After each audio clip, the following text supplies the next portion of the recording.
પવિત્ર ભીમનાથ મહાદેવ એની આ ભૂમિ પર અમદાવાદ રાજસ્થાન શ્રીમાળી બ્રાહ્મણ સમાજ આયોજિત ધૂન મહોત્સવ ધૂળેટી મહોત્સવમાં અહીંયા ઉપસ્થિત સન્માનીય સૌ મહાનુભાવો અને સમગ્ર અમદાવાદમાંથી ઉપસ્થિત આપ સૌ બ્રહ્મ પરિવારના વડીલો, માતાઓ, બહેનો, યુવાનો, ખરેખર કાર્યક્રમોમાં ઘણા બધા રાજકીય કાર્યક્રમમાં, સામાજિક કાર્યક્રમમાં કે યુવાનોના કાર્યક્રમમાં જવાનું થાય, પણ આ પવિત્ર વાતાવરણમાં દાદાના દરબારમાં એક સામાજિક કાર્યક્રમ, એમાં પણ સમગ્ર સમુદાયને માર્ગદર્શન કરતો, સમાજને આચાર સંહિતામાં રાખતો આ સમાજ રાજસ્થાન ત્રિવેદી બ્રાહ્મણ સમાજના કાર્યક્રમમાં ઉપસ્થિત રહેવાનું સૌભાગ્ય પ્રાપ્ત થયું. એ માટે અમારા મુરબ્બી રજનીભાઈ અને સમાજના પ્રમુખ દશરથભાઈ અને એમની ટીમ, આપ સૌનો હૃદયપૂર્વક આભાર માનું છું. આપ સૌને હૃદયપૂર્વક આવકારું છું. મોટે ભાગે બ્રહ્માજીએ સૃષ્ટિનું સર્જન કર્યું ત્યારે તમામ સમુદાયોને બોલાવી અને નારદજીએ કામનું વિતરણ કર્યું. કોઈને માથામાં આશીર્વાદ આપ્યા અને સમાજમાં એડવોકેટ, ચાર્ટર્ડ એકાઉન્ટન્ટ, વકીલોની એક ફોજ તૈયાર થઈ.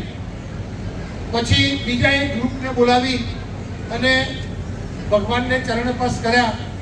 નારદજીએ કીધું કે આશીર્વાદ આપો, એટલે એ સમુદાયને આશીર્વાદ આપ્યા, મોં ઉપર આશીર્વાદ આપ્યા અને એ સમુદાયને સમાજને આચાર સંહિતામાં રાખવાનું, વેદો, ઉપનિષદો, ગીતાનું જ્ઞાન આપી અને માનવ જીવનની જે આચાર સંહિતા છે એ પાડવાનું કામ આ બ્રહ્મ સમાજને આપ્યું હતું. આજે સમાજમાં સર્વોચ્ચ સ્થાન જો કોઈનું હોય અથવા સર્વોચ્ચ જવાબદારી હોય તો એ બ્રહ્મ સમાજની છે, આપની છે.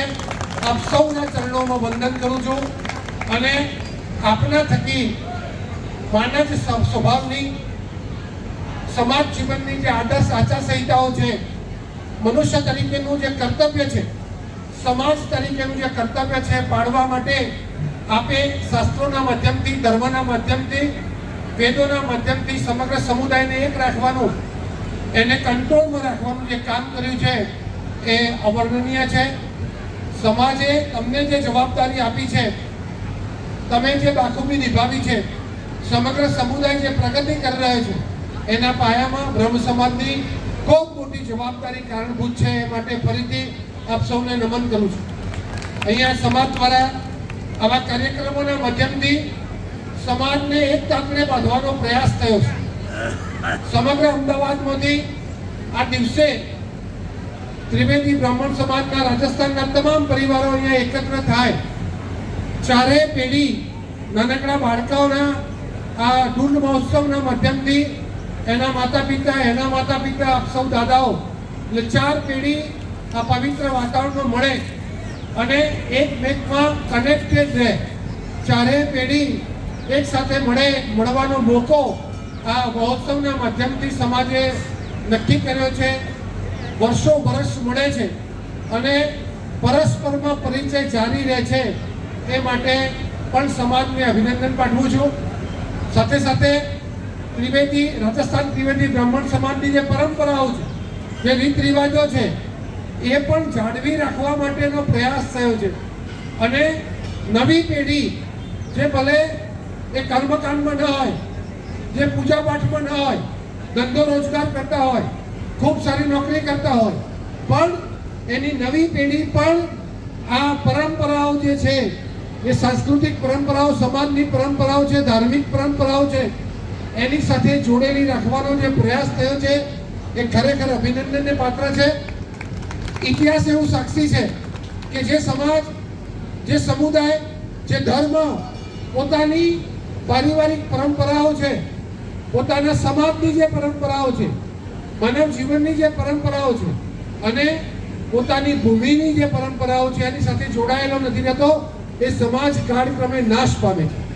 અને એટલે રાજસ્થાનથી અહીંયા એક સાથે મળીને પોતાના સમાજની પરંપરાઓને જાળવી રાખી અને નવી પેઢીમાં પણ એને રોપવાનો અને જાળવી રાખવાનો જે પ્રયાસ થયો છે, મને લાગે છે કે ખૂબ સુંદર કાર્યક્રમમાં મને પણ પ્રેરણા મળે એવા કાર્યક્રમમાં સહભાગી થવાનો મોકો મળ્યો છે, જેનો પણ આજે જે બાળકોનો આજે આશીર્વાદ મળવાના છે એમને પણ સ્વસ્થ અને દીર્ઘાયુ જીવન માટેની કામના કરું છું.